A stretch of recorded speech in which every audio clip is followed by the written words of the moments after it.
Benoît, on est à la 3e année de tournage à la Pourvoirie ici et on a parlé de la pêche des couleurs. On va en parler un peu au début, mais après ça on verra aux autres activités. Ce qui est intéressant pour les gens qui sont avec nous, c'est de voir qu'on est capable de continuer la pêche. Est-ce que c'est vraiment une grande fête des couleurs dans la Naudière en ce qui concerne la pêche? Ah ben c'est extraordinaire. Les gens découvrent ça depuis déjà 9 ans qu'on a la permission de pêcher l'automne.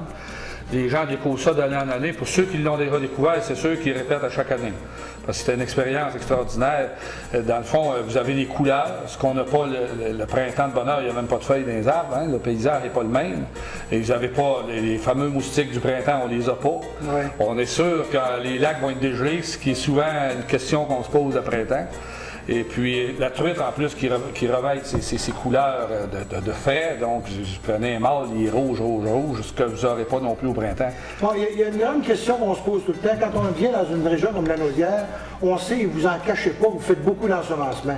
Mais d'année en année, vous devez continuer à avoir de la truite indigène. On en a pris, nous autres. Vous continuez d'avoir de la truite indigène à travers la truite que vous prenez. Oui, absolument, parce que justement, les gens qui viennent à la pêche d'automne vont avoir la chance, s'ils tombent sur le bon moment, parce que c'est la nature, on ne la contrôle pas, ils vont avoir la chance même d'y voir sur la fraie. Parce que ça, comme vous savez, ça ferait dans 2-3 pieds d'eau.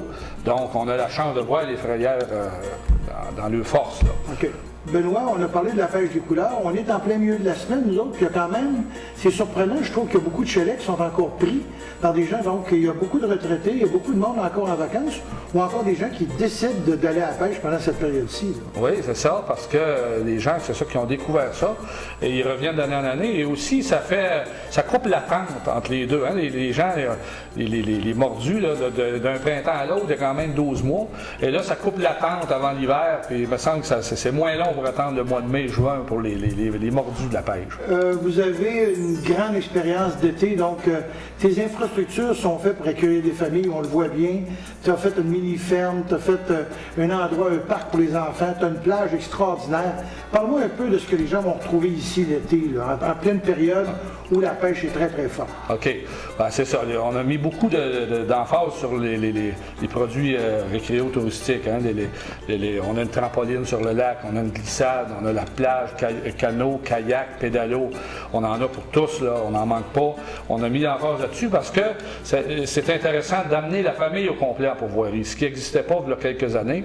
Mais les enfants, il faut qu'ils s'amusent. Les petites madames aussi, la pêche, c'est beau, là, mais il y a d'autres choses aussi. Il y a les sentiers pédestres, justement, le parc de jeux pour les enfants. Il y en a pour tous les goûts. Les gens peuvent aller cueillir des petits fruits sauvages, etc. Et ça déborde de la pêche. C'est ça qui est plaisant. Parle-moi donc un peu du pattern habituel, excuse l'expression anglaise, mais comment ça se passe quand on parle du printemps aller jusqu'à la fin de l'été? Dis-moi donc le scénario des familles qui viennent ici. Tu viens des pêcheurs, des familles, des gens seuls. Comment ça se passe à partir du printemps? Bon, au printemps, mai, aller jusqu'au milieu juin, c'est sûr que c'est les mordus de la pêche. Là. Mais on retrouve de plus en plus de couples, de femmes seules aussi. On a beaucoup de groupes de femmes seules qui viennent parce que ici, avec tous les services qu'on offre, il n'y a pas beaucoup de misère. Hein? C'est tous des chalets électrifiés, micro-ondes, TV couleur, etc. Donc, c'est pour tout le monde. Puis, ça, mais jusqu'au milieu de juin, oui, c'est plus, on parle de pêche, OK? On ne parlera pas de kayak et tout ça. Mais rendu justement à Saint-Jean-Baptiste, à aller jusqu'à la fin août, ben il y a encore les pêcheurs, mais ils vont revenir en famille. Souvent, c'est nos gens du printemps, nos âmes du printemps, qui vont revenir avec leurs dames et les enfants pour leur faire vivre une belle expérience et les initier à la pêche aussi, les enfants.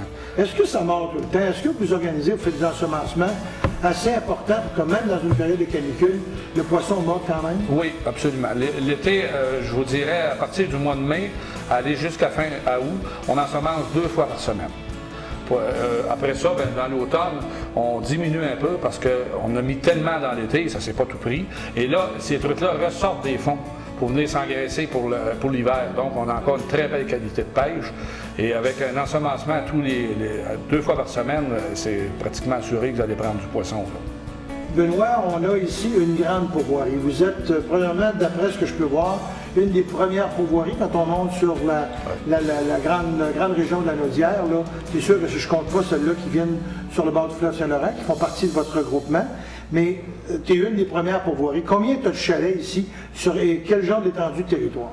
Bon, le territoire a 19 km² avec 6 beaux lacs, c'est assez grand, des beaux lacs. Ensuite, vous avez 24 chalets. Tout équipé électrique. Ici, on n'a plus de propane depuis plusieurs années. Okay. Donc, vous retrouvez le confort au complet. Vous avez aussi une auberge sur place avec 7 chambres. C'est une petite auberge de montagne qui se prête facilement à des groupes. Si vous voulez organiser un groupe, une quinzaine de personnes, tout ça, bien, vous prenez l'auberge au complet. Et il y a aussi, vous retrouvez la salle à manger avec un menu qui part, si on peut dire, du menu repas léger à aller jusqu'aux fruits de mer. OK. Je remarquais dans vos chalets, vous avez un très, très beau livre dans lequel vous expliquez l'ensemble. C'est très bien fait, aussi bien anglais que français, parce que vous avez les deux clientèles. Les clientèles sont importantes.